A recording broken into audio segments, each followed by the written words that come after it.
the high beams in the middle of the night shining onto the door, showing the 3-year-old fucking diapers or whatever those 3-month-old diapers or whatever those are. Okay, so there you go. So we've been sitting on that one forever. I mean, you would not believe the shit, the Pod Awful, the content I had. This is my throwaway stuff. This is my, I could have done this at any point kind of thing, you know?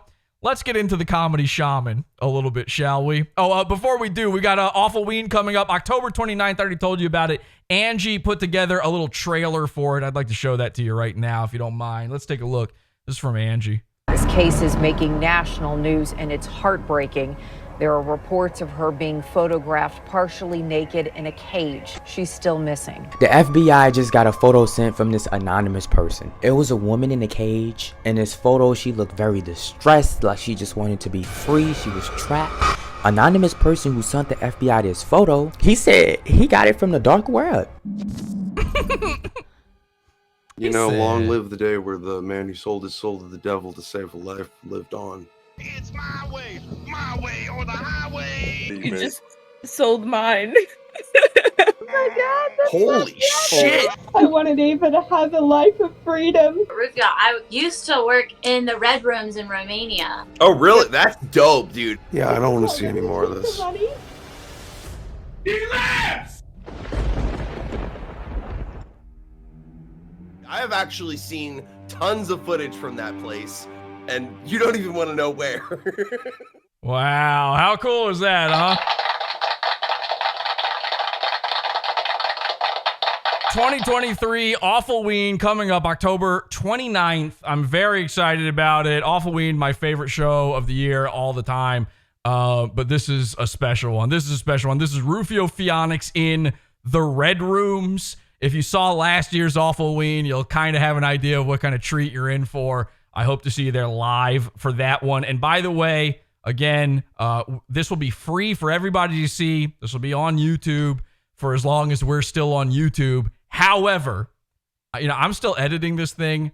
Right now, this thing's somewhere between 3 and 4 hours long. I gotta shorten it up for YouTube, but there will be a director's cut. I got excited, very excited to see all of this. I gotta do it. There's some stuff in there that just is too hot for YouTube. There's things that cannot go in the episode. So director's cut coming up for the Pizza Fund only, but there will be a free version that will be excellent for everyone. October 29th, Awful Ween. Hope you'll be there. Let's take a look at the Comedy Shaman finally, shall we? So again, I'm going to read all of his messages here to you in just a second, but we should get an idea of the podcast. This is what you need to understand. Number one, he got his logo. His logo is a tree, which I believe he got from the same vector pack as Steel Toe got their boot. This is Ron and Joe's clip art here, art parts. Comedy Shaman believes he's watched so much Redbar, he's unlocked the key to doing a perfect podcast. He thinks Redbar is the greatest thing that's ever existed, and he has watched it. He figured out all the strings, and not just Redbar, by the way. He thinks he learned stuff from me. He thinks he learned stuff from Patrick Melton. He thinks he learned stuff from Aaron and Ape, okay? And what he's going to bring that's different, I think he's like a Howard Stern guy. All of these people are Opie and Anthony people. I think this guy is also a Howard Stern guy, so he's pulling from that. But the thing that he's bringing that's going to set him apart from everything else, maybe I should save that part, actually, because it's honestly, it's shocking. You'll never believe it. Now, it's important to note that Clay, the Comedy Shaman, is a meth head. How we doing, everybody? Welcome to the very special premiere of The Shaman Show. Here you are. I am The Shaman. And he's already forgotten his name. With me today. He forgot that his name is the Comedy Shaman. He forgot that the name of the show is the Comedy Shaman. Hey. So does Rumble doesn't let you pause with the space bar. Good to know. Great. Love you, Rumble. Thanks. Get into this. I swear to God, if you renew Mersh's contract in Vegas, we're over. We're through. All right now. So So here he is, and you may recognize him from such films as Big Fish and probably something else by Tim Burton. This is that giant from Big Fish. Remember him? Where his neck is a waddle. It's like he's got a diving flipper for a neck. Does anybody know what I'm talking about? Big Fish. So I call him Big Fish. This is Comedy Shaman. I call him Big Fish. This show, it's really going to be about heavily. This is going to be a recreation of a lot of old shows that have been... Oh, okay. So you're just going to do other people's shit. Cool. All right. So far, on brand. Very good. Now, again, you're called the Comedy Shaman. Let's see how much comedy takes place. Done in the past, whether it's Opie and Anthony. Okay. And I'm out. You've got Howard. This isn't going well. They say LMAO, the big guy. Yeah, you guys know what I'm talking about. What do I type in for that? The Big Fish Giant. Matthew, this actually worked. I typed that in. It says Matthew McGrory. We lost him. We lost him in 2005. Shocking, I know. But somehow he didn't make it. Holy God. Let's just go ahead and open up his image here. Sorry, the image is too big to see. All right, and there you go. So we'll just switch back and forth between those two. And you tell me if I've got it.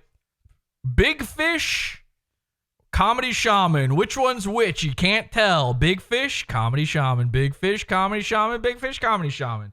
Big Shaman, Comedy Fish. All right, there you go. Stern, Ron and Fez. Whew, my nerves are getting to me. Wow.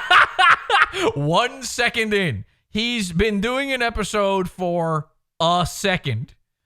The nerves are already stacking up. Always a little bit of shakiness. You hear that? I feel like your voice is always a little bit shaky. I feel like your hands are probably a little bit shaky.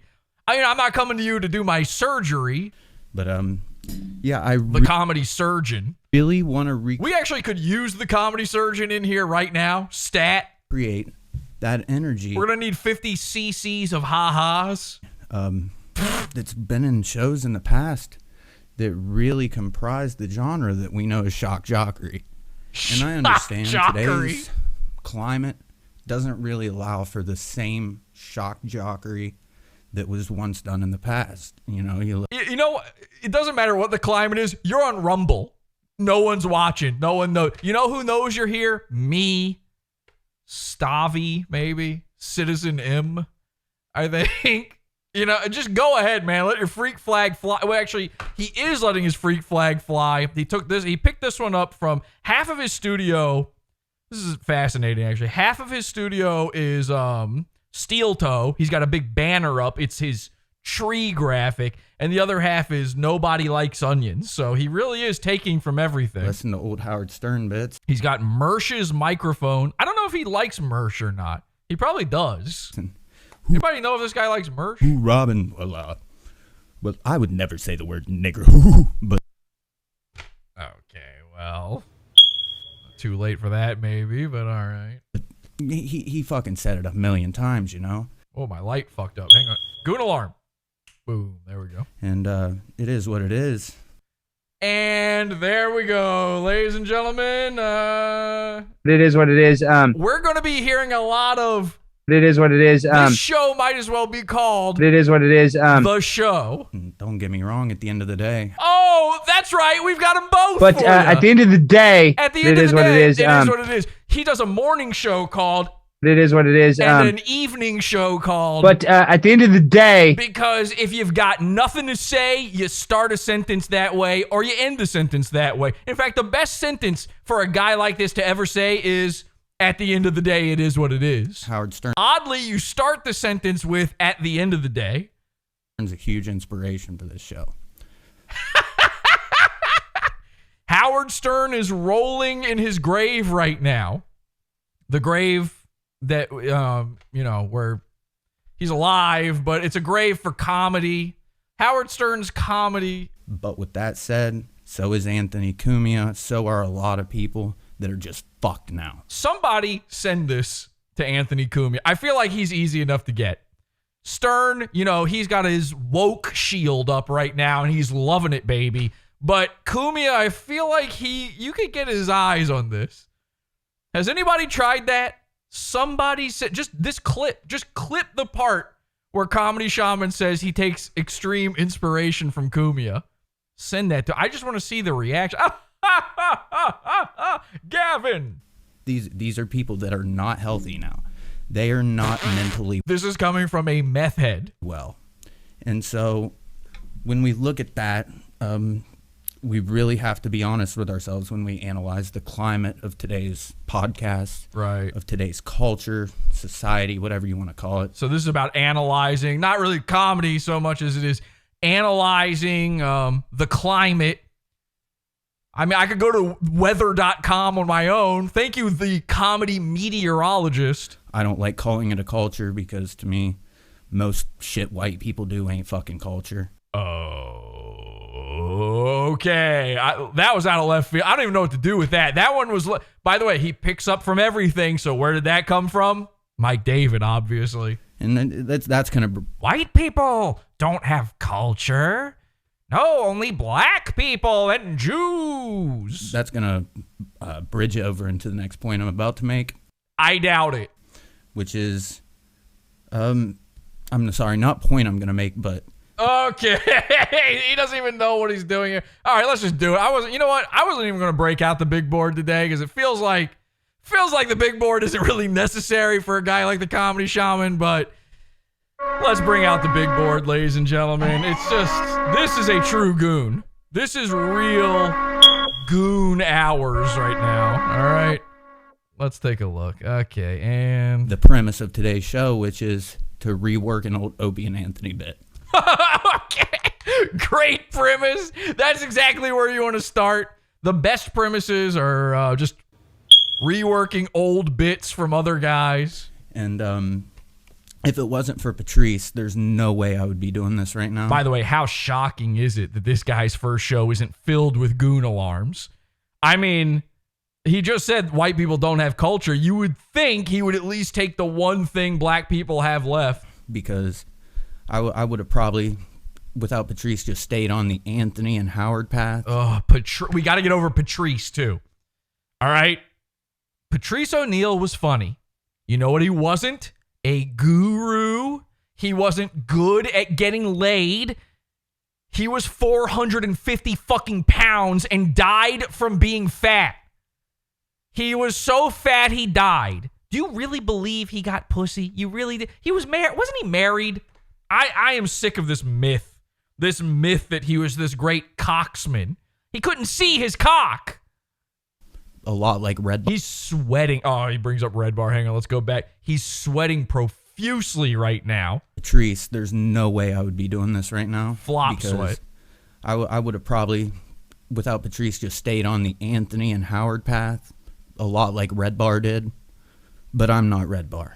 Let that be known right now. We were all holding our breath. We were all inside your head, Clay. Everybody tuning in was like, hang on a second. Is this guy Redbar the obscure fucking thing from the internet that some people know about?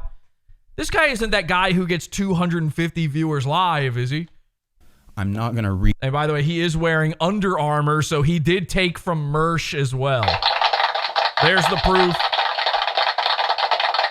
That's a Mersh style Amazon Basics microphone and an Under Armour shirt. The only shirt Mersh has left that fits. He's done.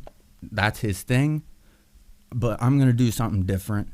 And I might be fucked in the head, guys. That's a reality. But the Patrice worship. Somebody just brought it up in the chat I saw. Patrice ducked a lot of ladyboys, by the way. I don't know how true that is, but I believe it. My point here is like the worship of... It's worship. It's worship of this guy. Patrice O'Neal is the internet daddy before there were internet daddies. You know? It's gross. Like, it's fetishistic.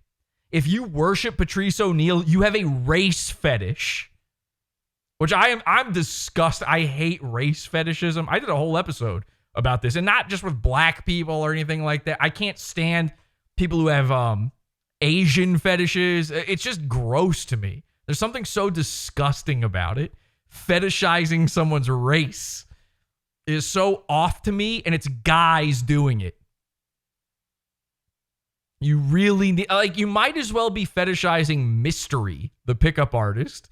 You know, go ahead and worship to the altar of a big furry hat with goggles on it. But the other truth to that is, I'm part of the Church of Black Phillip. Are you? Or are you gay? Is that I can put myself into social situations. Whoa, you can put yourself into some plosives. Hey, how about you take from steel toe and talk into your microphone like this? Perhaps it's because I'm fucking white trash. Because I really am white trash. We're going to be hearing a lot about that, by the way. Hope you're into white trash talk. It's never more than just saying he's white trash, but. And so you're forced into. By the way, I had you pegged for white trash, you know, instantaneously. You know what really helped? This is the odd thing. It's counterintuitive, I know. But the thing that really made me realize you were white trash was that photo of you with a black guy laying on your lap. Usually it's a big fat blonde woman, but the vibe was still there. The more social situations, I think. When you're trashier and you come from like. Can you guys hear this, by the way? The fucking boonies like I do. But I feel like it's not even human speech. I could understand the Indian guys better than this. You can hear in my voice. I've learned to speak with. I assume he has one of those false like mouth plates. You know what I mean? Like he's fucked up the inside of his mouth so bad that he doesn't have a roof of his mouth anymore. A clarity that most fucking hillbillies don't have. So, with that said,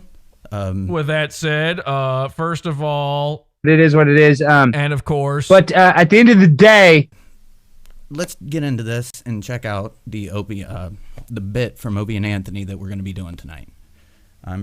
That is crazy. By the way, every show we make fun of on Pod Awful might as well start off their show by saying that. Okay? Revenge of the Sis, Redbar, Steel Toe. Why don't they all start off by going, okay, here's the Opie and Anthony bit we're going to do today. Excited for this. So let's hop over here and sorry guys, I'm trying to kill these nerves. And again, I might have to, if I can just set aside $3 more a week, I think I can keep this guy doing a show against his will for another year as well. I don't mean to be breathing so hard. Just to share with you, I do have a trimmer.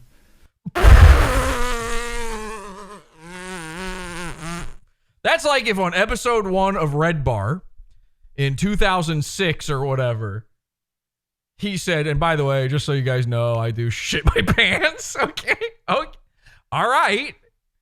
Okay. Just keep that a secret. How bad is that affecting your ability to do a talking show? By the way, everybody, just so you know, I do have AIDS, so I'm not going to hide that from you. It's got to be open. I learned that from the cult of Black Phillip. You can see, it's not terrible, but it's bad enough to where, like, you know, when I go out with a hot girl, I got to, like, keep my shit cool and, like. So you're fine forever? You need no medication? Good to go? Smooth sailing? Clear landings? Have to be fucking steady breathing, because if I'm not, you know, it's all bad news. It's all bad news, Jack. So let's take sorry.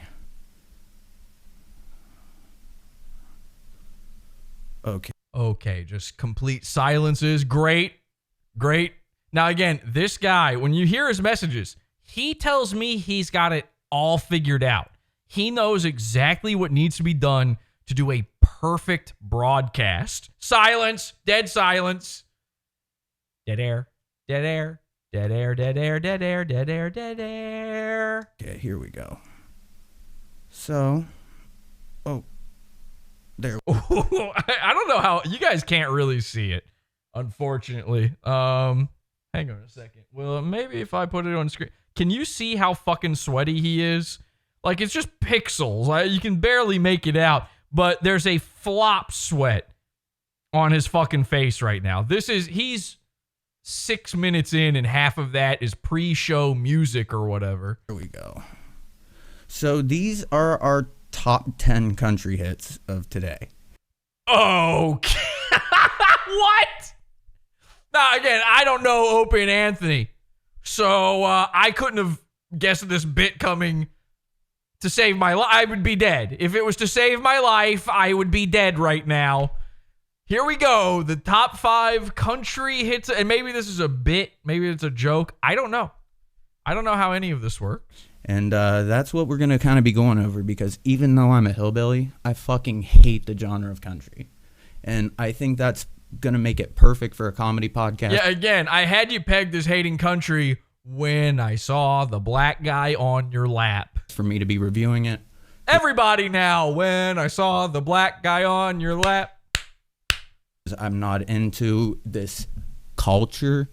It's not a fucking culture, I'm sorry.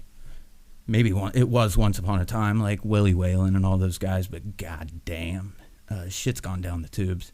And that's what we're going to get into today, because I haven't actually seen a lot of these. So we're going to get into this. And we're not going to get into it, okay? Now, I didn't watch this whole thing. I just kind of skipped around. But something I noticed is we never really get into anything, because, believe it or not, the Comedy Shaman, in his travels online, he's amassed a little following. Not a happy following, not some, not good followers, not fans, people who are aware of his existence and fascinated, in a morbid curiosity, the cat is now dead sort of way. So, believe it or not, in his chat room, there are people, and those people start distracting him. And, all right, we've got number 10 here, Zach Bryan. And I couldn't even tell you who this fucking dude is. I live in Appalachia. Not even the slightest clue who the fuck Zach Bryan is. Okay, not a comedy bit, apparently. So here's what I'm going to do. I'm just going to skip to a random point. And my guarantee for you is wherever we go, this is completely random, have no idea where I even am on the timeline now. His knee is now up. I don't know if you guys can see that his knee is now in the air. He learned that one from Redbar. Now, what you have to do, if you want to really pull off a Redbar, Clay, you got to put a doily on your kneecap just in case anything leaks out. So I'm going to put it anywhere, and I guarantee you we're going to get, at the end of the day, and it is what it is, and complete distraction from the chat room, and probably some sort of bizarre tangent about Redbar. One of those things. It's the Comedy Shaman roulette wheel, okay? Spin. And if he talks about Redbar, that's like a free spin. We get to go again. Years of myself doing impressions. One thing I know. Why am I hearing him twice? Okay, so he started talking about impressions. I realized when I do impressions, a lot of the voices are the same. And then you'll have, some voices like, I do impressions. God dang it, Bobby, I tell you what. That's Hank, obviously. And then... Okay. I don't know. I don't know what's happening here. For some reason, he's repeating back on himself, and out of nowhere, and this happens all the time, out of nowhere, he's Hank Hill. This is what he has to bring to the table that no one else has. This man, he told me this in text, is a master impressionist. In fact, a year ago, he was sending me himself voice recordings of himself doing impressions over and over again. I didn't know who this man was. I never replied to him. Never. You've got... This is one of the weirdest things, Tim. Okay, I don't know if that's a Rumble problem or in his video. Let's just skip ahead again. So impression is on the wheel as well. I was saving that one as a surprise, but impression is on the wheel. He might just... And by the way, it's mostly Hank Hill. I hope you're into King of the Hill. Give me... Dead air. That's on the wheel. We're on dead air. Okay, let's do another spin here. What else we got? No idea how angry I am right now. He's going into a tarred rage. Because my gut told me, I was like, hey, Clay, you know, we're setting all this up. Things got to go wrong, right? Right? Like, fuck, dude, like. Oh! Whoa!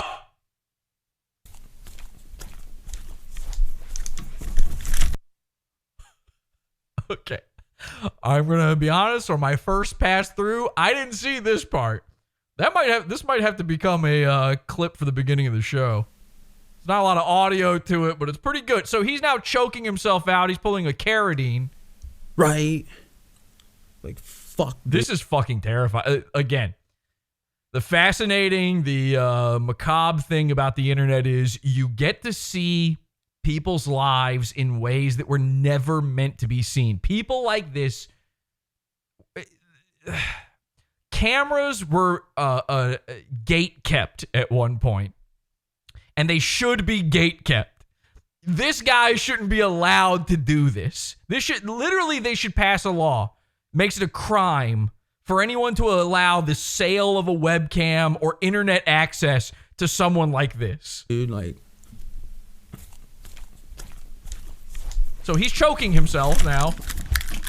Can't do it. I tried. Broke his headphones, nearly knocked over the whole table. So, all right, that one wasn't on the wheel, so that was pretty exciting. Trust me, any frustration you're feeling, shrivel it and add a fucking cheeseburger to it, and that's what I'm fucking feeling. Yeah, this is just wow. Okay, back to existential crisis mode. My frustrations right now, trying to explain them. It's like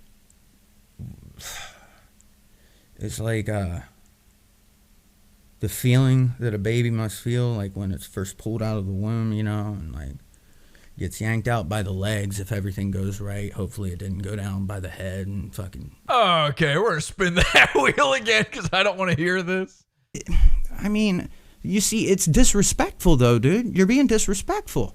You're being just straight up disrespectful, man. Chat distracting, man. And it's like, you can even see that he's looking at the chat. The screen's now brighter. I'm not asking you to be my friend. I'm not even asking you for respect because I've seen the way you treat podcasters. I think you are asking for these people to be your friend. Do you know what I've came to learn? White people don't give respect. We're back to white people. Even when they're given it, they just take advantage 90% of the time or more. You're a very typical white boy, bro. Very typical white boy. And when a white boy starts telling you about white boys, you're in trouble. You're in trouble. For one, you're probably outside of a gas station. I don't know how this might be out. For all I know, behind that curtain is a 7-Eleven.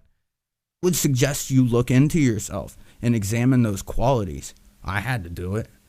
Did you? Did it work?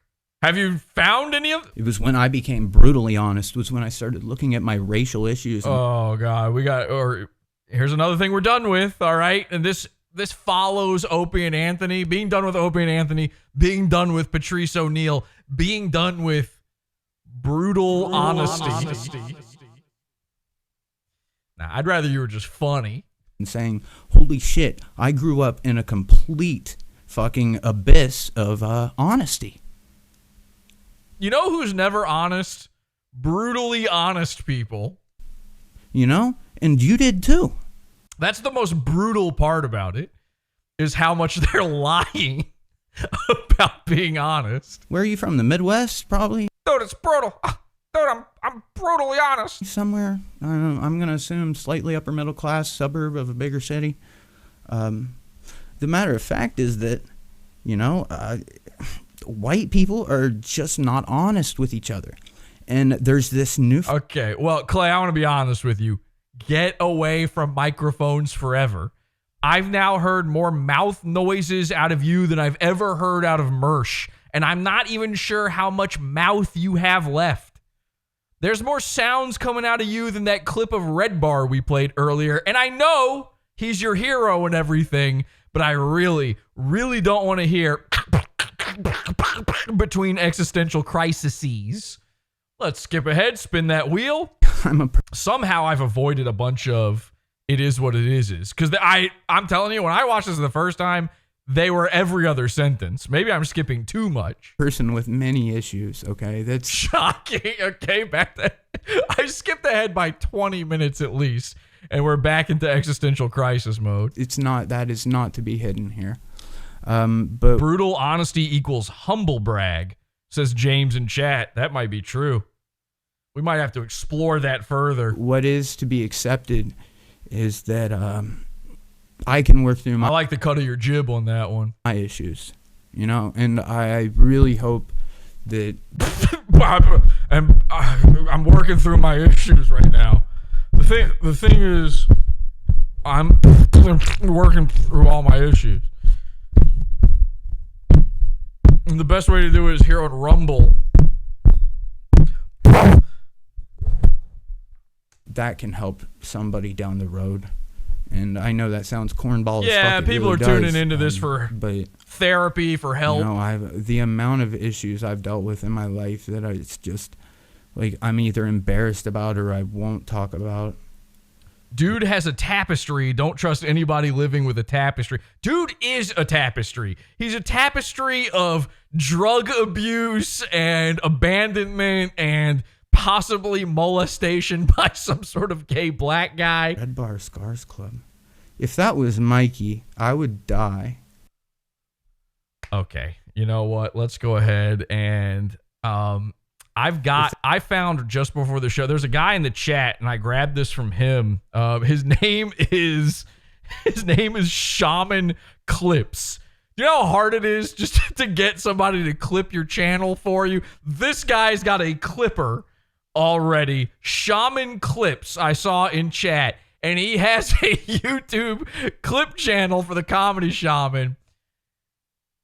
Clay believes that Redbar is actually there in chat watching him live. These clips are excellent. So well done, Shaman Clips with a Z. Take a look at this. If that was Mikey, I would die. If that was really Mikey, I would die right now. Redbar's #1 fan. #1 with a bullet. Not even close. I actually do wear a mouth guard. Where is it?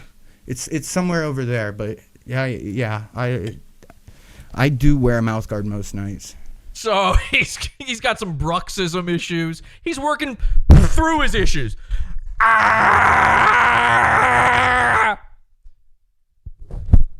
Hey, listen, life's a grind. The daily grind and the nightly grind. He's never going to surpass Mersh in Graveyard Mouth if he doesn't start.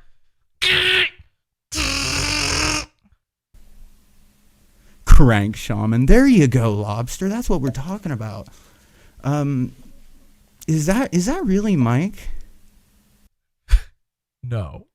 Okay. Even the idea that he's got a Rumble account to comment seems ridiculous to me. I'm going to say no. I'm going to say with 100%. Listen, I'm not reading the climate here. I'm no comedy meteorologist, but I'm going to say 100% forecast of no. Never. It's not. Like, there's no. He just did a lizard lick of his lips. No fucking way that's Mike. There's no goddamn way. Correct. Like, that would make me too happy, actually, right I'm a fag. Oh, shit, that'll set me in a whole new direction. Because I think I'm... Look how excited he is now. And this is how everybody in the Adult Baby Diaper Lover Facebook group is. About, like, if Mike comments on one of their posts, if he replies, they're all... It's a fucking 43-year-old man in a billowy blouse. What is so exciting? He's a guy. I'm just gonna fucking freelance this show without any help at this point. So... Oh, God, I just heard his teeth fall out and he caught them and pushed them back in. Do you think it's Jules? No. Oh, shit. shit. Oh, well, okay. Oh, shit. Maybe it is Jules then. That's fucking crazy. You can hear her skittering. Oh, shit. With her pail and shovel. So, let's go back here. Let's go back a scratch. Let me give you guys my story a little bit. At this point in this stream, he must have given his story like 5 million times. Mike died last month. You think it's Jules and her boyfriend? Oh, the one that Sam talked about? Or maybe the guy that she's gallivanting around with Sven, or that Sven talked about? But no, look, at the end of the day, I still love Mike. Hell yeah. But at the end of the day... At the end of the day, he still loves Mike, he says. And that's just reality. I do think Redbar's still one of the best shows around. I've been on both sides of the fence. I've been on the BBG. I've been with the people. And this is how again, the top Redbar fans are the most schizophrenic ones. They constantly vacillate between these two extreme poles. Fucking hate his ass, I think. Because they think they're like, this is the way you are with your actual friends in real life, where you're like, oh, they do some shit. You're like, oh, man, I fucking hate that guy right now. But then he's your best friend, so you forgive him. You're like, I love that guy. I'd never drop him. He's in a relationship. In his head, he's in a relationship with the blouse man. There's several, Yeah, let's assume it's them. I agree. So, I've been friends with both sides, and oh my god, that was an oopsie doodle right there. He just accidentally did a Freudian tattle on himself. I've been friends with both sides. He said it right there, fucking straight out of the falling out of his mouth. Let's assume it's them. I agree. So, I've been friends with both sides. And I've been friends with both sides. Here's what I've learned. Is neither side has the full picture right, and I'm sure that's the case with a lot of bipartisan issues. He can see the Matrix code when it comes to the most important topic online, Redbar, or dual-sided issues. But let's go back to prior. We need this guy figuring out Israel and Palestine stat to the BBG. Well, I think we know. If he's a big fan of Redbar, we know which way he's going with that. God dang it, Mike, you're a loser, boy. You know we were both losers when we were growing up. There's no god dang denying that.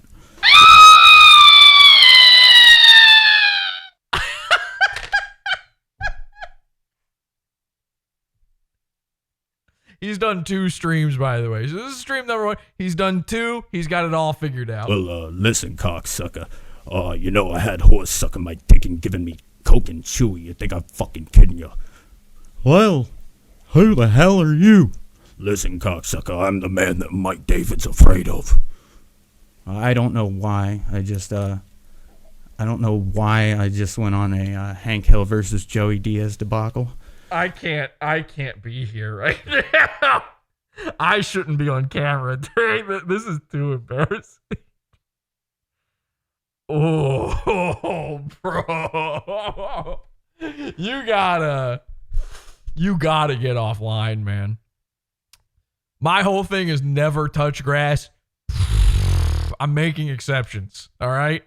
We're going to make some you gotta get away from cameras. Get away from microphones. Fuck touching grass. See air. I mean, I don't...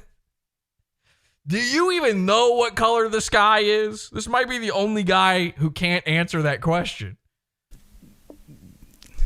Oh. Bad university. Oh my God. I don't know if we should watch this. This might be too cruel. That might actually be Mike. I'm not going to say it. No, it might not. It would never be Mike. It will never, ever. Even if it was Mike, it wouldn't be. Okay. Even if it was Mike David and he could prove, he came on camera with you and held up his ID to prove it to you, I still would have trouble believing that. It is for certain. But there's a possibility of that. And if it is, I would be completely flattered. Lobster Hank is not my only impression. It's just my best. Thank you very much. Lord have mercy. Now, let me tell you about this white boy in here, Mike David. Now, this Mike David, the matter of fact is... Who is this is this just an impression of being black? I have a feeling our next celebrity impression is black. He isn't even a white boy. No, sir. No. What year are you from?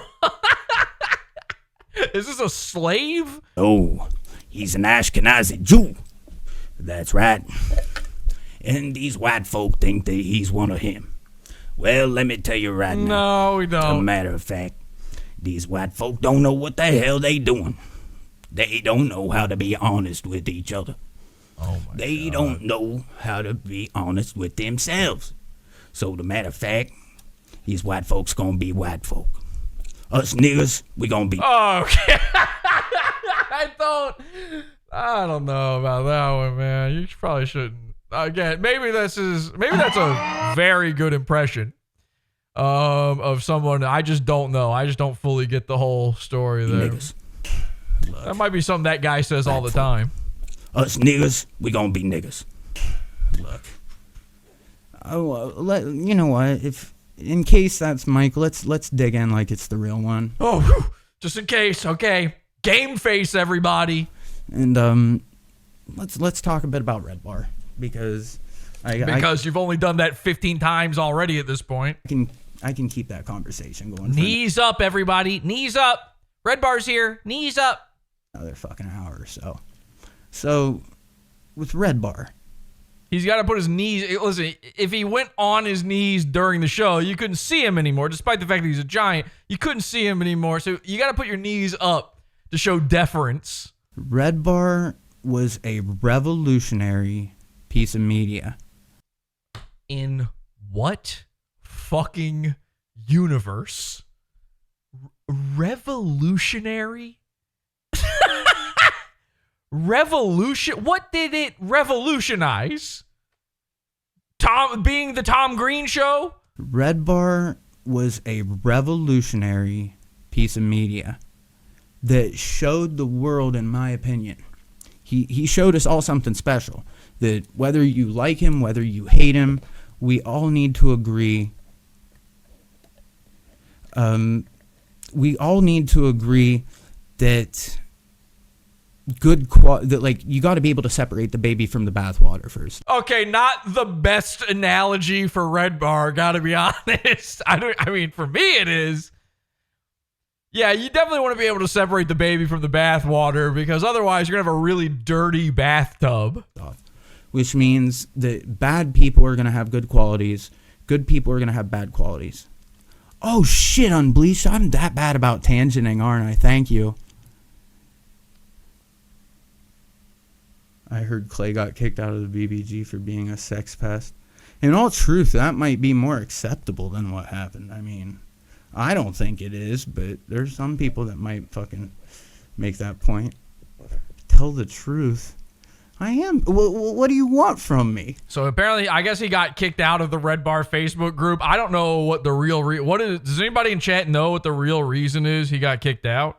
I think we're on a pretty big delay here, so I'll try to watch chat for it. I'm over here stabbing myself in the stomach, more or less, like Artie Lang, bro. What the fuck do you have any references outside of this world of talk radio? Fuck me, man. God damn, he revolutionized. It's a revolutionary piece of media. Revolution? He's talking into a microphone with headphones on. What is the new part? I'm dying to know the new part. Dying. What? Okay, that's not Mike. That's clearly a troll. Oh, apparently he was emailing Mike and BBG members after being asked not to repeatedly. Oh, really? Huh. I could have never guessed. Hang on a second. Let me just take a look at, yeah, okay, so how many messages is it? 1, 2, 3, 4, 5, 6. I mean, these are screenshots, more messages, but screenshot after screenshot after screenshot after screenshot. Yeah, I could see that. Okay, I get it. Okay, that makes sense. just because you guys don't have the balls to throw your issues on the table. Like, but I mean, you look at somebody like Mike David, Redbar. Oh, well, everything I do is the best. Everything is great. Jules, everything is wonderful. And okay, you've been watching as much Redbar as you've... That's your best Mike David impression? That's what you've got? Come on. Not a cut to me, Jules. Not a shout outs. No clapping. Come on, man. You got to have that one in your arsenal. Just go back to Hank Hill. And it's like, bro, you are a miserable little fucker that's haunted by literal demons to the point of where you got shadow people standing in your fucking doorway and you're asking for prayers. Okay, I forgot about this element. And this is why this is the perfect episode right before Awfulween. Clay believes and has talked to me extensively about this. And again, I didn't reply. He just talks at me about this. Clay believes that Mike David is shadowed by and haunted by literal demons, that there are ghosts around it. There's this thing that Redbar used to do back when the content was running dry, where he would pretend like he saw a ghost in his house. He would make up some story about a demon. He would have just watched, Child's Play 3 or something. And then he makes up some dumb story about Candyman lives in his toilet. And that was just to fill time. And Clay heard that and took it seriously. And he believes that Mike David traded his soul to become the most revolutionary internet radio man of all time. True belief. Real thing. Clay's got shadow people living inside his head. Those little sounds you hear gurgling out of his mouth, they're straight from hell. That's the spawn of hell. He can see these things. He can communicate with them. He speaks parcel tongue. Don't brandish teardrops. It's going to happen eventually on the show. Why would I take any advice from you, man? His tooth just started falling. Can you see that? His tooth just started falling out of his mouth while he brings up demons. So that might be true. Why would I take a single drop of advice from you, dude? You're telling me to go against everything that I am. Like, if I feel I'm going to cry, I'm going to fucking cry.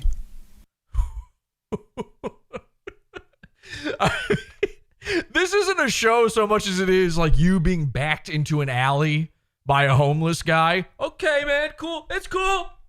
Yeah, no, I get it. It's cool. Oh, fuck. And like, am I that jackass that made a fucking retard out of myself in the BBG? Yeah. When I was on fucking dope? You're goddamn right. It is what it is. There's no going back and changing it. No, Mike, I'm not sober. I've had a few drinks and hit a pen a few times, but that's all. Credit was just stripped from Petey Green straight up. And he's been dead for 39 years now.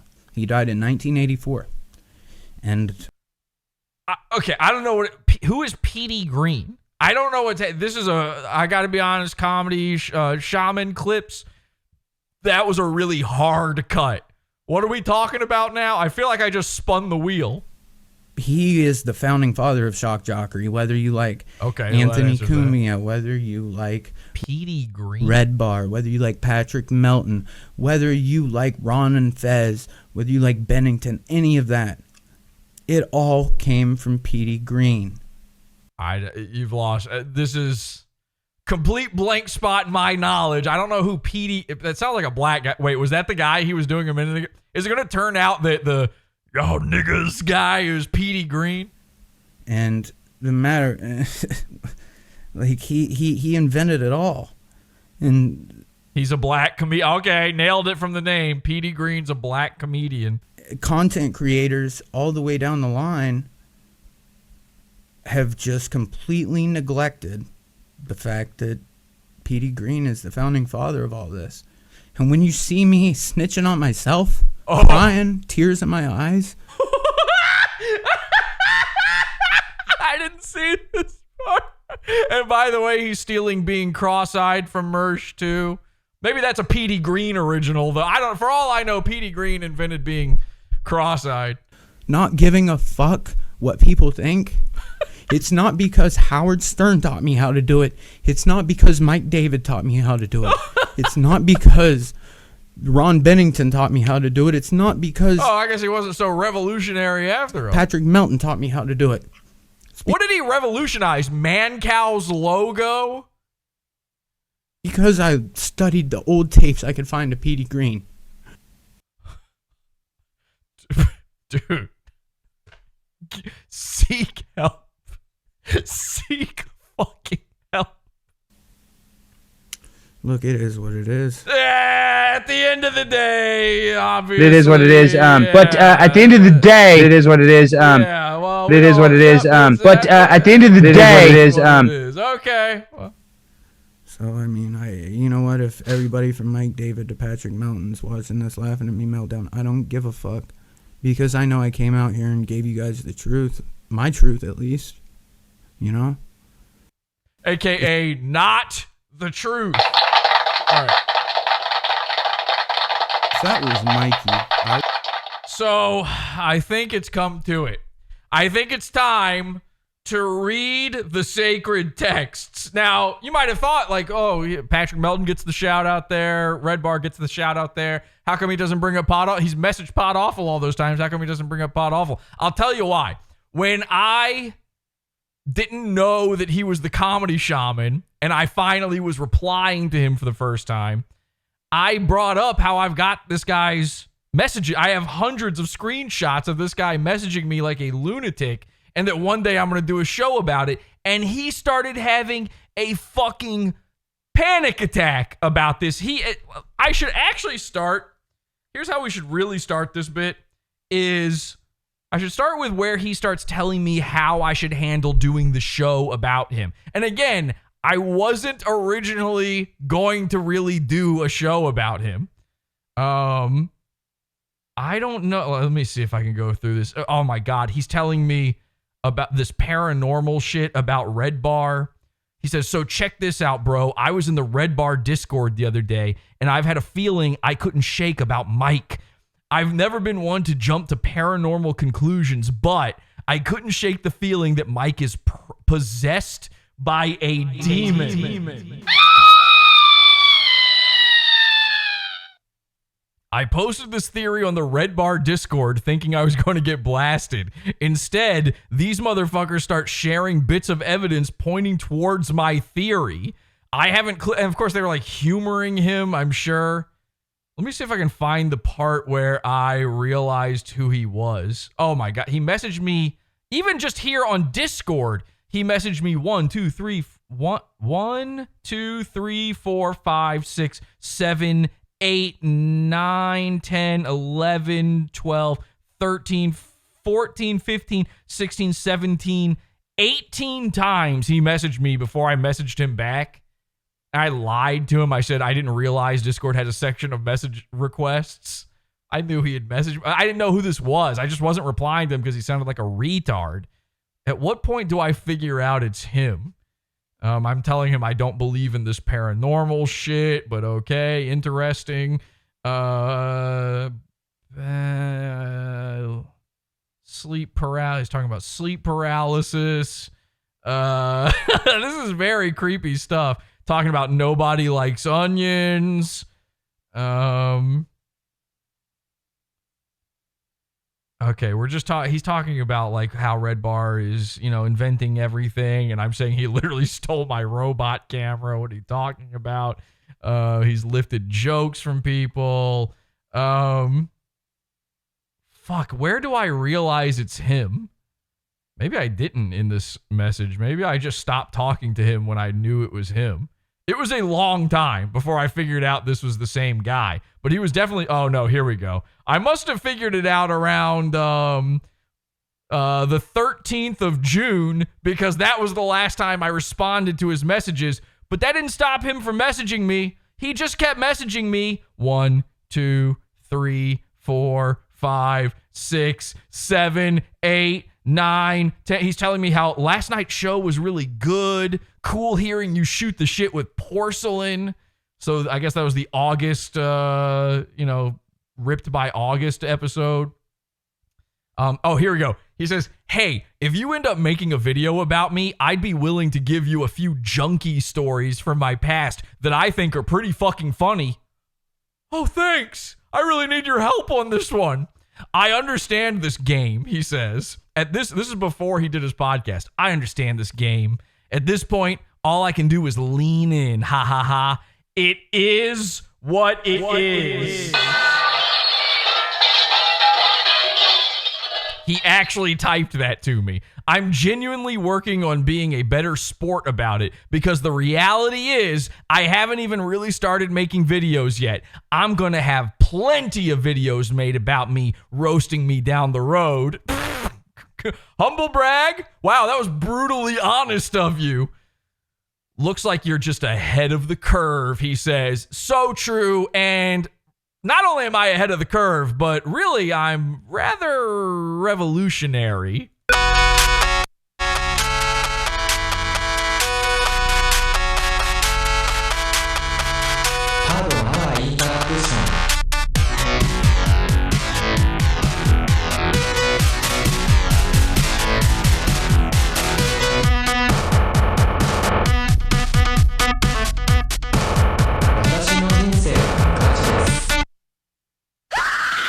God entered my body like a body my same size.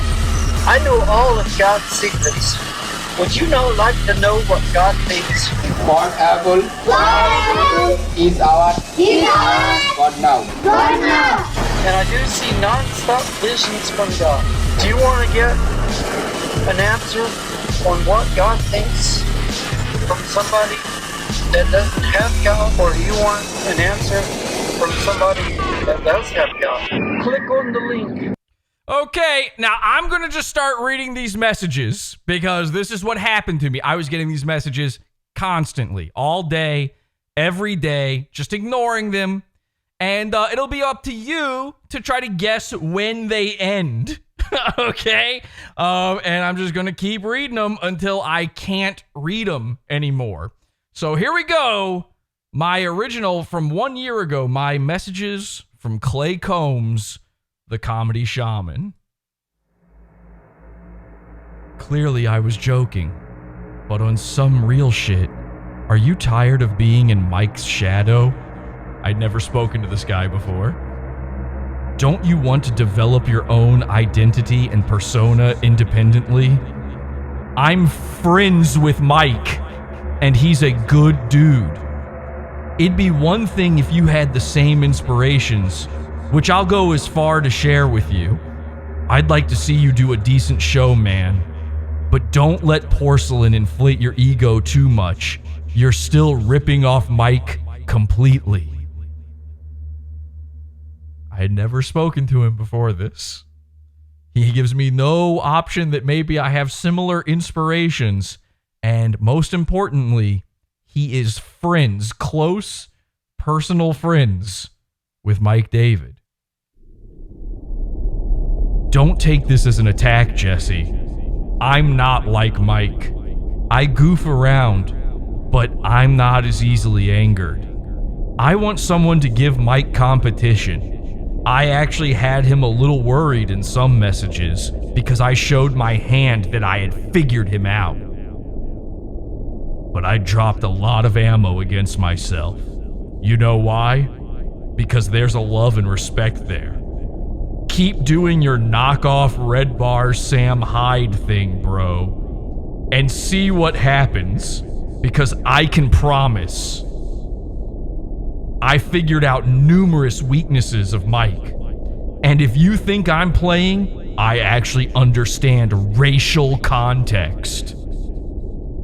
So I bring the same arguments that Patrice brought to the table, which Mike won't even go against, but he don't have to.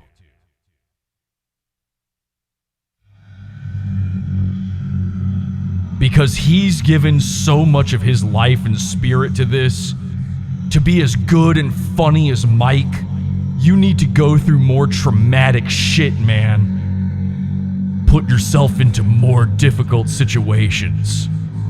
I don't know what your family is like, but don't lean on them. If you want to be like Mike, let up on Mersh and look in the mirror. You have no idea the trials and tribulations that Mike went through. So this is my polite way of telling you, stop copying him. Keep doing it. I'll make you my merch when I start broadcasting. You and Nat Clo if he's still around. I live around Aryan Brotherhood members in this country. Y'all have no idea what true racial context is because you grew up in a racially dead environment. Ooh. You're just as racially brainwashed as both of our parents are. Either you grow as a person or I make an example out of you. I'm not a bad guy, Jesse, but the extreme plagiarism has to stop. The worst part is that Mersh is more entertaining than you are. Sure, he isn't as smart, nor does Porcelain like him, but you will never take your career farther than a Porcelain cameo unless you really self-reflect. I know I seem mean, Jesse, but you needed to hear all of that. If you have any questions, let me know. I'll honestly answer because I'd rather you get this settled with Mike before he really crushes your spirit. The best thing I can do to help is reference Mike's influences. Would you like that? I can send a few links.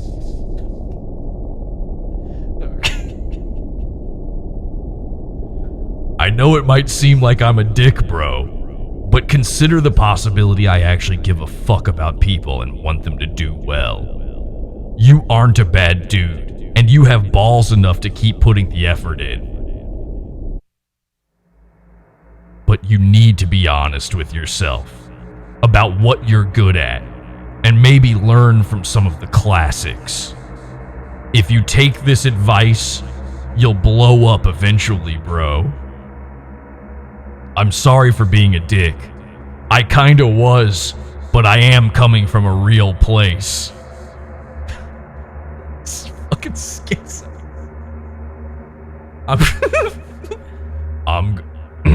I'm gonna send you some classic radio material. Shit that not even Mike has heard. Maybe you can learn a thing or two. If I send you some stuff, I'd appreciate if you didn't directly cover it, because I eventually want to. That's how serious I am about helping you. But I'm trying to build an honest area. Not a safe space, but a fucking honest one, where we can call motherfuckers out, just like you like to. Mike was heavily inspired by O&A, but where do you think the O&A inspiration came from, Jesse, with an IE, despite the fact that my name is right there in front of him and the correct spelling should be easy enough because he can read it. And then he sends me a question mark, and then he corrects himself and says, sorry, Jesse, with just the E. Okay. Now, how much further do you think we have to go here? Let's see what they're saying in the chat. It was PD Green. Yeah, it turns out I could have learned about PD Green a year ago. A real place like the Matrix, creepy and confusing. Again, I didn't reply once to any of this. These are multiple messages coming through just all the time. He's having a conversation alone inside his head with me.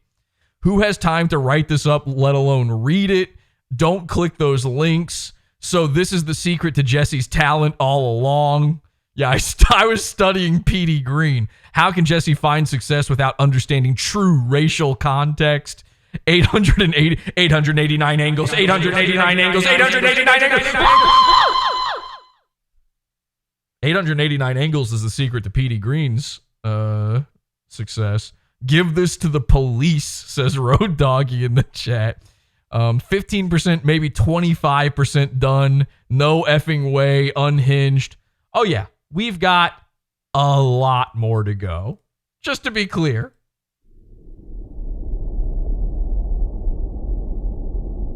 But it came from Stern.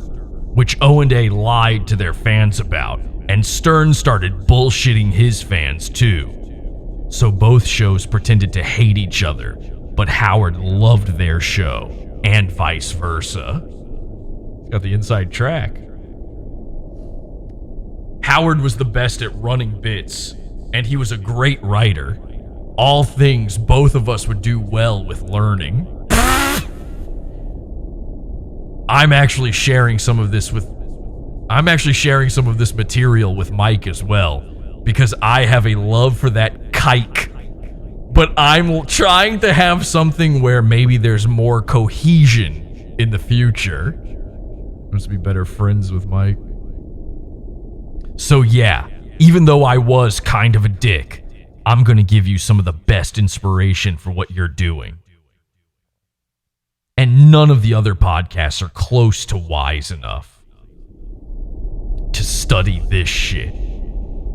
But Mike wanted the info when I asked, because he's the best in the game. If you want to catch up, take my advice, bro. In order to be more like Redbar, I thought the problem was I was already too much like him. In order to be more like Redbar, you gotta develop your own style. Oh, okay. And this is how.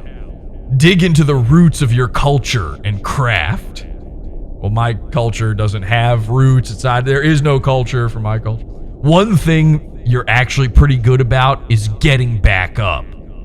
I'll give you credit, dude. You've been through the ringer and you keep broadcasting. But you need to evolve. The Mersh shtick is running dry.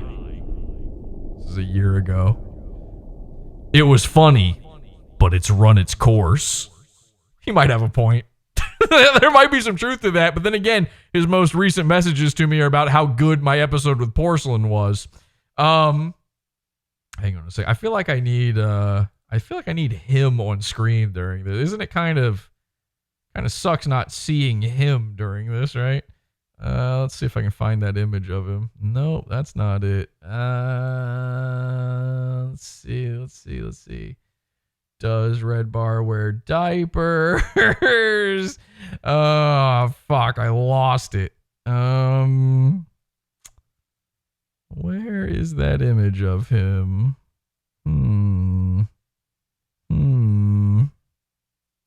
Oh, you know what? I've got it in my files here. Hang on a second. We got to put an image of him. Don't worry. There's still a ton to go.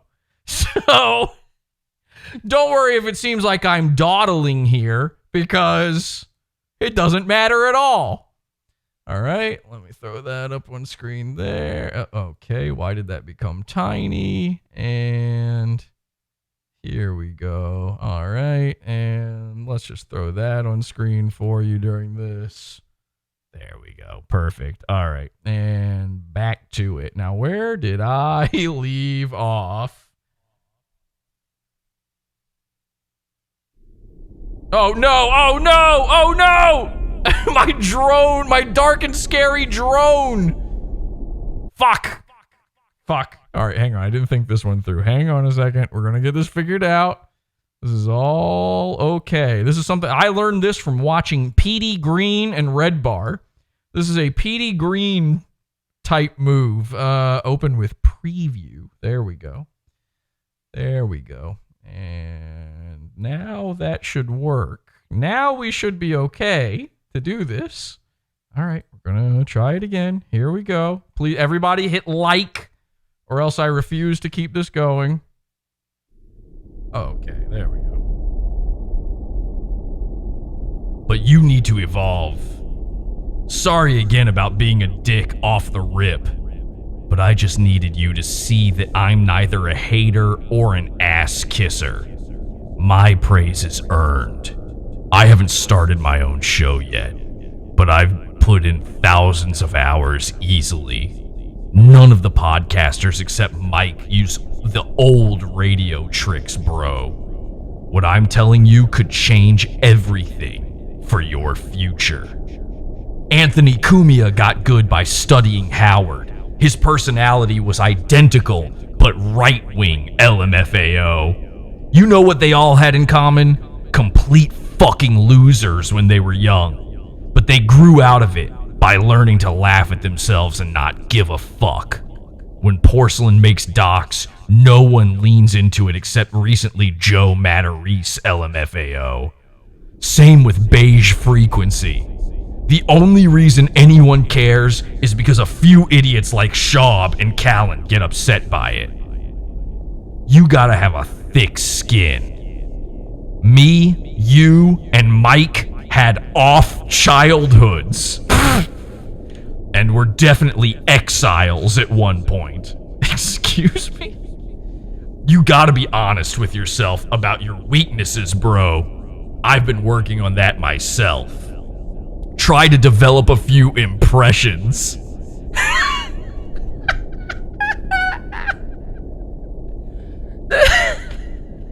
That really helps broaden what you can do if you have voices that apply within context. Good luck, Jesse. I'm rooting for you, but please take my advice. I'll send you some stern bits I think might help.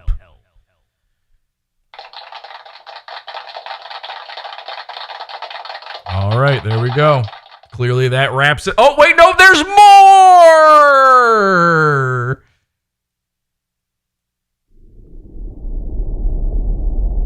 YouTube.com/watch?v = blah blah blah. Marge shot Christmas apology unedited.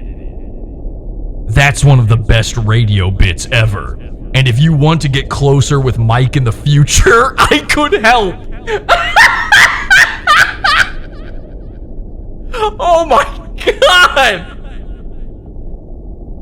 Crimes, crimes, crimes. But you gotta take into account a lot of what I told you, otherwise he won't respect you. If you can prove to Mike that you can grow and learn from your mistakes, he's gonna start liking you. Like? I hope so. I know I'm a bit off, but I've put a lot of time and thought into this. I'm trying to build a community, man. That's my angle. Actually, have a little bit of trust and respect, and I'm going to start where my influence can reach. You're not the only fool of Mike's that I'm in positive talks with. Which I assume means Patrick Melton. I didn't know am I an official fool? That's like his goons, you know, he heard goons. He did that too. That's something you can do. One of the things you can learn from Mike is doing stuff too. You just also do a thing. You're allowed to just do that, apparently.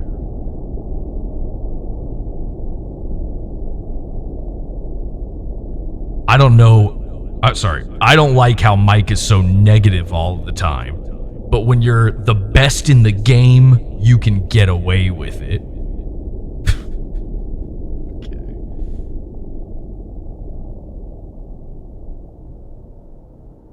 Hope you actually consider what I put together, man. I know it would help you, but acknowledging need for growth is hard. Trust me, I know too well. Swallowing your pride is a bitch, brother. Yeah, you definitely know about swallowing a bitch brother's something. Something from the photos I've seen. Yeah, something like that. And if you take my advice in exchange, I'll help you write a bit here or there, or maybe lend you some of my impressions for your show. Ian Ellis did shows for half a decade, but my second show with him was the best he ever had. Him and Belland agree to that. I quit doing the show because it was a tard fest when more than 3 people are in chat. Mike would be pissed if he knew I offered to help you. So I'm putting that on the line for you, bro, because I want to see you do well. But I can tell you're a decent dude. You just haven't had the right guidance, but unfortunately most men never get the guidance we need. I'm no prodigy. but I can see well enough to help your situation for sure. We need Patrice more than ever. I can't fill his shoes, but I'm gonna try when I start my show. This is a normal way to talk to strangers. You're on fool's notice. Uh-oh, the Adult Baby Diaper Lovers are after me. I wouldn't mind helping Mike build bridges with some of the fools that aren't pedophiles. LMAO. What the fuck? How many of them are? Mike is a good dude. He's just been hurt to where he doesn't give people the chance to hurt him if he sees them acting off. Mike isn't technically that intelligent. He just has a superhuman gut instinct. His math and reading leave a lot to be desired, to be honest. If you hold a grudge against Mike, I understand. But remember, he's been hurt badly over the years. I mean, badly, bro. It's a miracle he's functioning with some of the abuse he's faced. I won't be any more specific than that, but Mike has been to hell and back, bro. Any question you have, I'm here, man. It's unfortunate that the entertainment game is so lonely and fake. I want a culture that I can be proud of, bro, and so far, we don't have one. I'm just imagining that I've cranked the microphone up so that you can hear me. And I just keep imagining that I just let out the most disgusting shit fart. And it picks it up.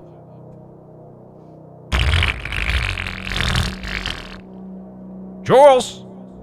I'm revolutionizing the game, Jules! I've been to hell and back! I'm a hillbilly, and even redneck culture is dying badly to the pop country bullshit. This was a year ago. His first show is this shit. I had the preview to his whole show. Is dying badly to the pop country bullshit. There isn't much shit that's left that's real or organic. That's why I'm really trying to build bridges and help a few people while helping myself. We need to be the leaders that we never had. Because if not, we have no one to blame but ourselves. God damn, I miss Patrice, bro.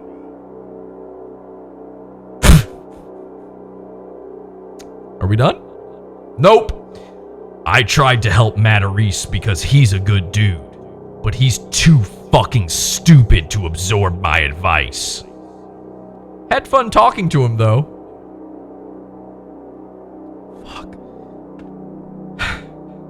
If it makes you feel better, I'm the most hated person in Redbar's BBG. But I don't mind that, because sometimes I hear bad truths about myself that I'm not aware about. Welcome to a whole show of that. Sure, I did point out some faults, but that doesn't mean that this has to be negative. If you're ready to look in the mirror, I could be an amazing thing, bro. I should make him my co-host. Has anybody said they're going to do that yet? Comedy Shaman, you're on notice, man. You're on deck. I am willing to make you the co-host of this show. I'm not kidding. It's unpaid. At least at first. You have to prove your worth. Takes a real man to be honest with himself. Women can't do that shit. They hate me more than Todd Detter, bro. What? My point is, it don't matter who hates you, because they only have power over you if you assign power to that hate. I'll leave you alone and send you bits later. Let you digest this. I hope you think about what I'm saying, bro.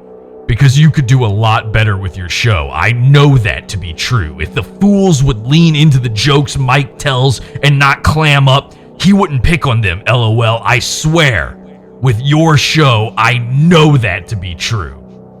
If Ethan Klein acted happy to hear Redbar covered him, Redbar would quit covering him ASAP. Don't give them the reaction they want. The best way to fuck with your haters is personal growth, I promise. Like if you went on your show and said, Redbar is a big inspiration, but I'm working on finding my own voice, you would have Mike nervous, bro. I swear to God. I think the man cow thing had him nervous, but he covers his fools because they usually don't show personal growth and reflection. Then again, that's most of the world. Sorry for sending you so much. Take care, dude. I'll send you some old Stern later. Just know I do care in a weird way, LMFAO. Just want to see you do well because you've got some similarities to me. No! No, no, no, no, no, no, no, no! No! And you're a decent dude. ... Does he send more? Does ... the dreaded ...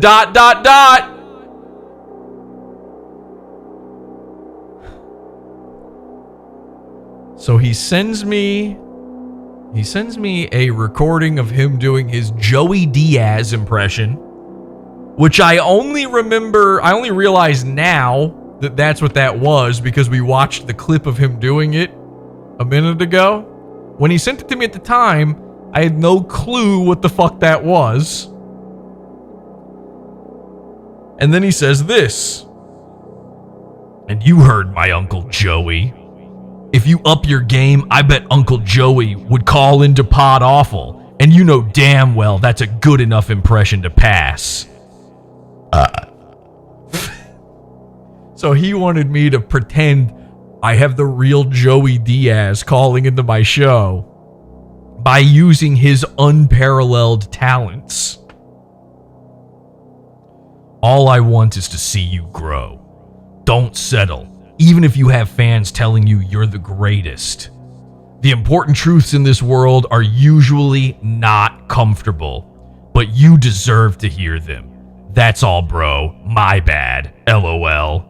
Didn't mean to send all that, but clearly I give a fuck. LOL. I've got a good Norm Macdonald and Sam Kinison if you ever want calls from dead comics. Okay. Now, that's where those screenshots end. But that doesn't mean that that's necessarily the last message I got from him. Let me just check here. Let me just do a little bit of scrolling. Is that the end? Let's find out, chat. Let me know. What do you think? Was that everything? Here's the thing is, I'm pretty sure he kept messaging. And I just stopped screenshot. And at a certain point, I said, I can't have my whole phone be messages from the Comedy Shaman. So, oh, here we go. Oh no! Oh my God, there's so much more. Okay, at a certain point, this is crazy. This is truly fucked up. At a certain point, I started getting notifications that his messages were being unsent. So he was deleting, he realized sometime later how crazy it was, days later, how crazy it was that he sent all that shit. You probably can't see it, but there you go. There's the Clay unsent a message. He unsent every single message he sent me. So this is the one time I replied. All right. I replied exactly one time. And I said, it's too late, because I had already screenshotted everything. And then he continues. I kind of brought this one upon myself. I don't care what you do, bro. Free country. Take care of yourself, though. I could tell everyone has been either ass-kissing or maliciously dishonest with you. So I figured I'd take the time and be real with you. If you want to flip that narrative, it's your loss. I know how rare, thoughtful, original critique is, let alone from someone that wants you to succeed. I don't need someone to help me because I'm going to do what I'm going to do. It's easy to feed the ego being an entertainment. Don't fall into that trap. Seek the truth, not feel goods. A part of you knows the value of what I'm saying. A hope that you feed that instead of the ego. I think it would give you peace to resolve some of your feelings about Mike. You're gonna try to laugh me off, but I know what it's like to look up to someone. Fuck, dude. Fuck, you're all like this. Holy shit. And that shit hurt you, just like how Kumia hurt Mike. All this corner of the internet does is blast each other. Well, I'm doing something new. I'm building men up.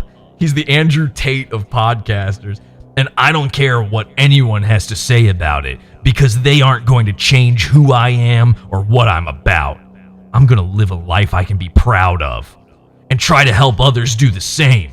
I can roast almost anyone to a crisp, but that shit doesn't feed my soul. I'm seeking true happiness, dude. If you want to talk about the mic thing, you can call me. I understand the hesitation because of the pain associated. But you want to get this sorted out, bro. You've got some mental unpacking that you can't do around your home crowd. Am I wrong? Yeah. I'm speaking from experience because I'm putting myself in your shoes, and I know how I would feel. Angry and hurt. Almost forsaken. I spent the time to give you what I can. I spent the time to give you what I can never seem to get in life. If you're still gonna do something to me, do it. I try to spread love because I know how bad the world needs it, but I'm always looking for someone to take out frustration on. Who asked? Here we go. My best friend's family accused me of killing him, and it's a joke to me now.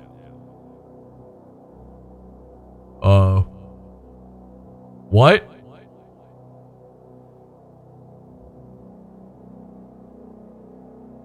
I got clean off of being under a lot of heavy influences.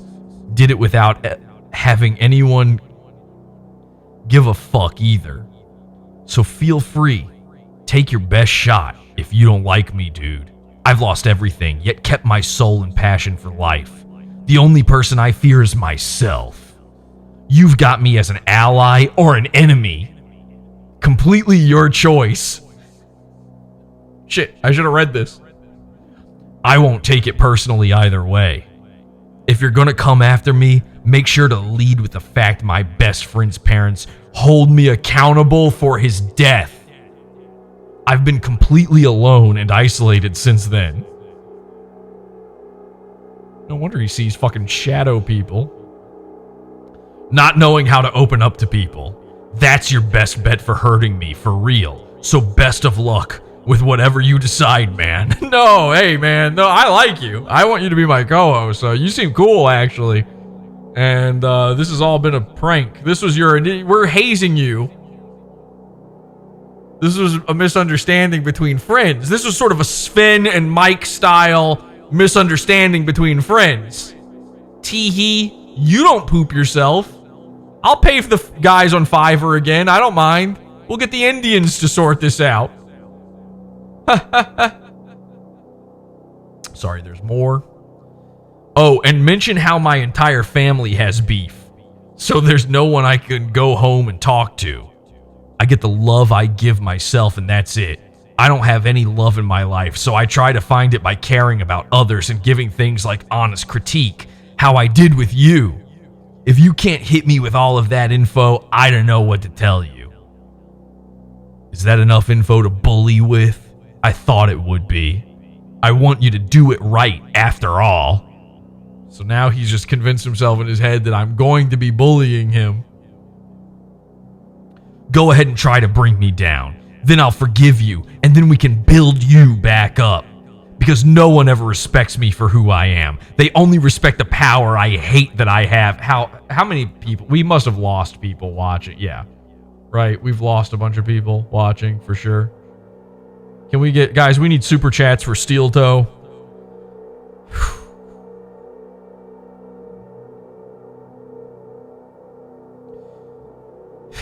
Come on, bully. I thought you were an internet bully. Come on, bro. I literally don't have love in my life. How easy do I have to make it on you? Mersh is happier than me, bro. If you won't accept my help, bring it, please. Because I don't have any other way of getting it out. My entire family doesn't associate with one another. Don't forget to include me in your little monologue. Come on, bully. You aren't going to take my help, which I really spent a lot of time and thought in. So let's go, bro! I'll call into Pod Awful and we can see who has what, okay? Please, please, please, come after me, please! I will be the one shred of enjoyment I have in my isolated day!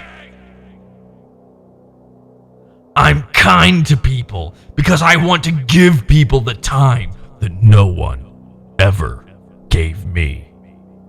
I don't have people that love me, so I'm jealous, but I just have to deal with it.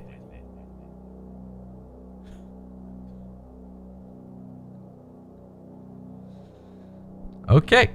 A little crazy there at the end, but is that it? I don't know. I gotta scroll.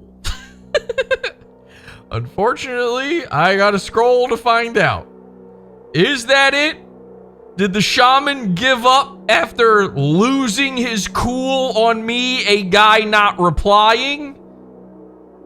Well, I don't see any more messages. You know what? Maybe I should just... I don't know if he deleted all of those messages too. Maybe I should just open up Messenger and see if he's still in there.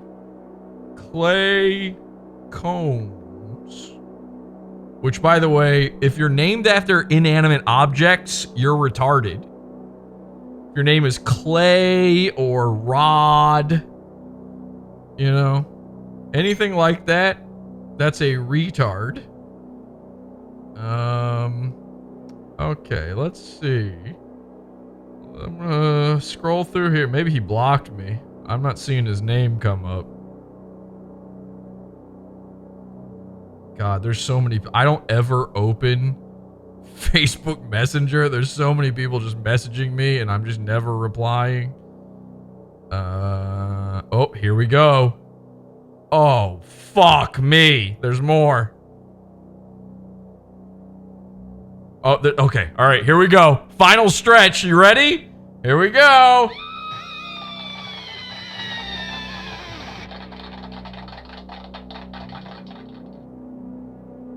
I'm kind to people because I want to give people the time that no one ever gave me.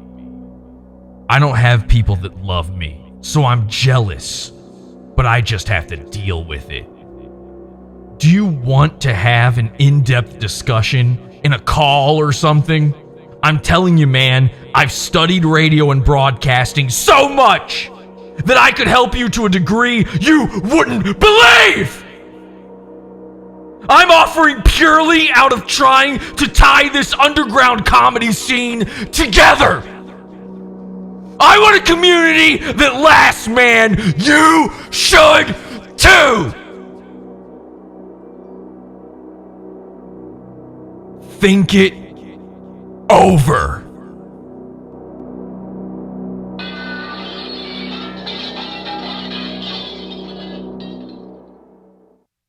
Ladies and gentlemen, there it is.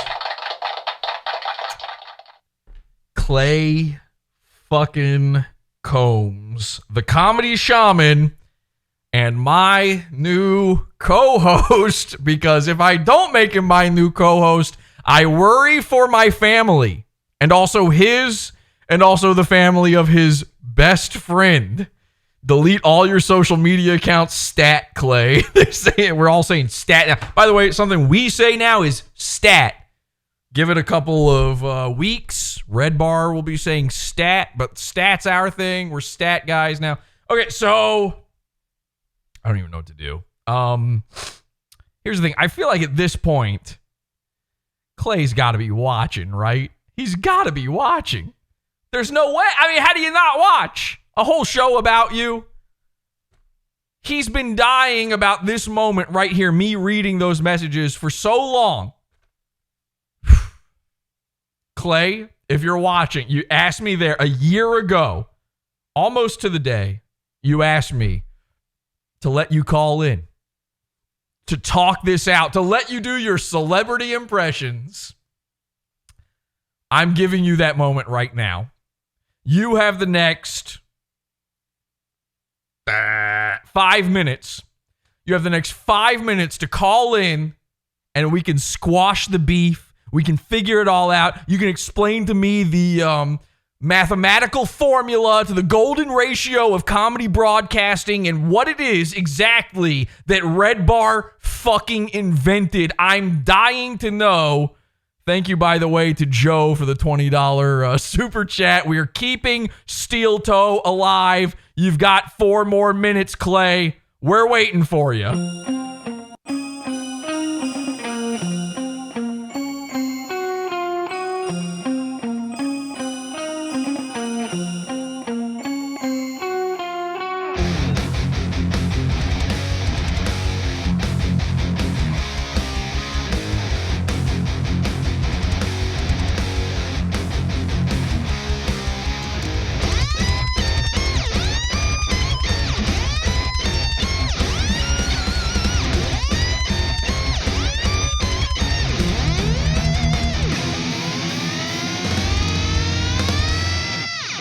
All right, they're saying in the chat room, are you sure you want him to call in? He could be a threat. I think he's more of a threat if I don't let him. Joey Diaz impression live. Someone says play the impression that he sent me. I can't, again, he deleted all the message. I can't play the impression.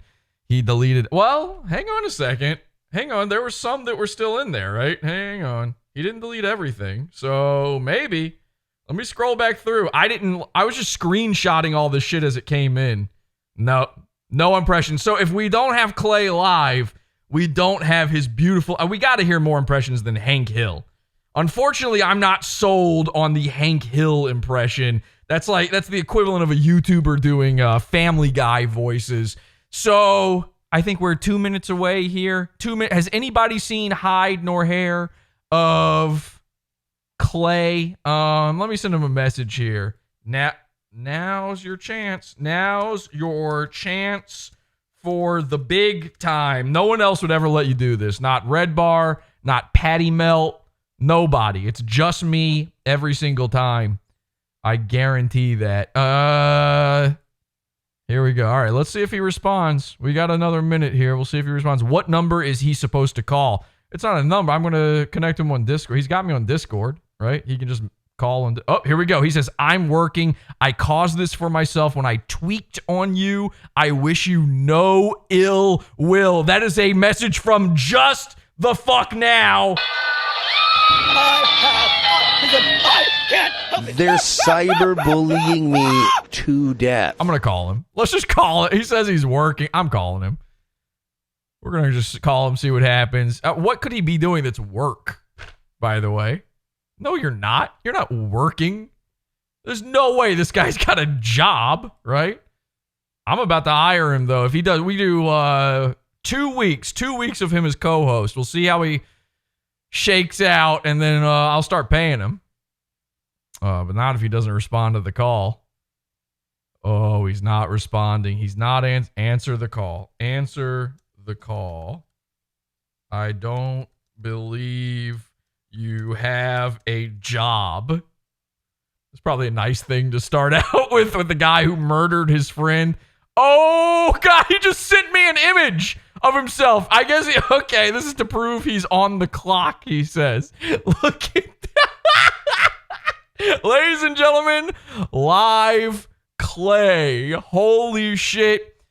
He's got that old man, the Ripley's Believe It or Not old man mouth where he can pull his jaw over the top of his own head. He does appear to be in some sort of warehouse, so I guess that does it. All right, I'm going to hang up then, and I'm going to say, okay, I'm offering you the position of co-host. Let's see what he says to that, and then we'll take off here. Thank you, everybody, for joining me, though. This has been a fun one. Keep the toe going, they say. They're sending me again. We don't do super chats here for real. That was a joke, but thank you. All right, he's responding. I'm getting the dot. I'm never going to stop hearing from him now.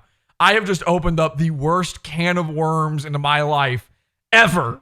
Even if he denies, he's going to be messaging me. There's no way he's not going to message me over and over and over again now. He's typing. He's typing. So you're at work, you can't respond, but you can type. You can take photos of yourself to prove you're real or whatever, which I'm not sure that's what this photo is achieving right now. Oh, God, he's still typing. This could be the ultimate troll. He will prove himself a worthy co-host if all he did was type one letter and he's just leaving it. So I'm just sitting here waiting forever for the response. That would be an ultimate troll. Nope, he replied. He says, hey, I told you I'd give you a tweaker story if you asked. I'm not a bad sport. It's the nature of the beast. I get it. I don't know what that means. I said I'm offering you the position of co-host. If you came on right now, what impression would you do? All right, I gotta know. I can't believe we've got him live here. So he hasn't been able to see this. He's on maybe he can. Maybe he can listen while he's at work. Guys, we're 3 away from 200 likes. My wife has been telling me that she is going to divorce me if we don't get enough likes. She's very down on the number of likes we get now. The henchmen, they've been working hard. She's very upset about this whole April thing. It turns out we had a miscommunication on whether or not I'm allowed to pursue April. She said it was a joke when she said it. She said she agreed as a joke.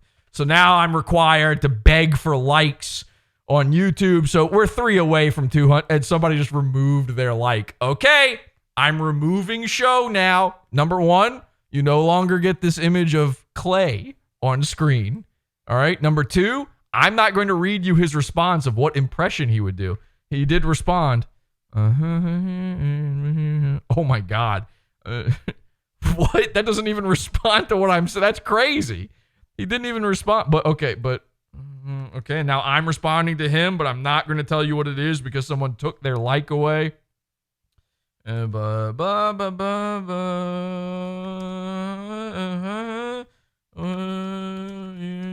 Okay, so we'll just see what he says to that. I'll see what he says to that. You guys won't.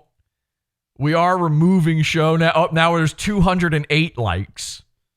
Well, sorry, but until I know for sure the one guy who removed his like, put his like back, I can't tell you what's being said now. Now it's a private conversation between me and my close personal co-host, Clay, the Comedy Shaman.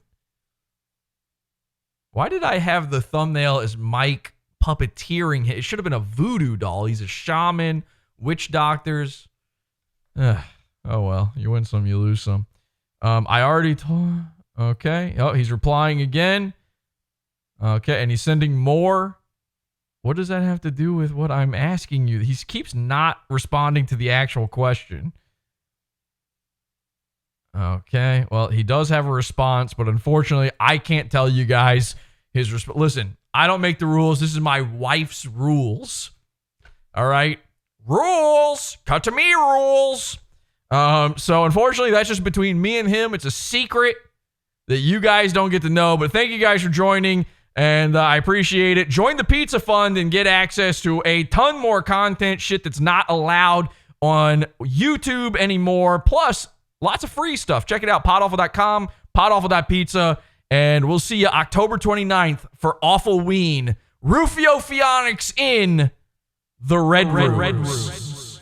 The scariest horror movie you've ever seen. Till next time, don't go on the internet tomorrow and have an awful day.